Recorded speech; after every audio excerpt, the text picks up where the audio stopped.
Hey guys, welcome back to the channel. Rainbow Six Mobile. It's not out yet until the 23rd of February, but we already got details on how to get operators.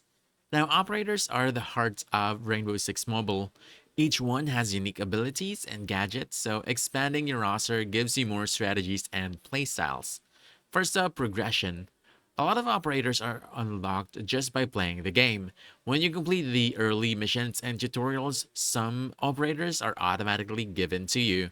As you keep playing matches and leveling up your account, more operators become available. So if you're just starting out, don't worry. Just grind games and gain XP. Next is the Battle Pass. Battle Pass and challenges. The game regularly includes limited time objectives and seasonal Battle Pass rewards. By completing daily and weekly challenges, you can earn rewards like operator tokens or direct operator unlocks. If you're active every week, these rewards stack up really fast. And speaking of tokens, some operators require operator tokens to unlock. You can earn these by playing matches and completing objectives.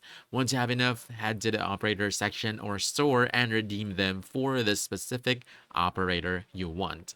There's also the in-game store option.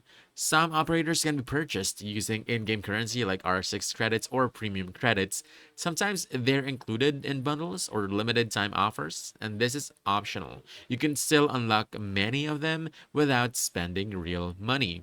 And don't forget events. Seasonal events often give special rewards, including operators or tokens.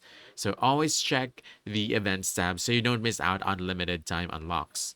So, to unlock operators, once again, play consistently, complete daily and weekly challenges, push through the battle pass, earn operator tokens, and join events whenever they're live.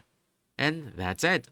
If you found this helpful, don't forget to hit that like button, subscribe for more quick guides, and I'll see you in the next one. Thanks.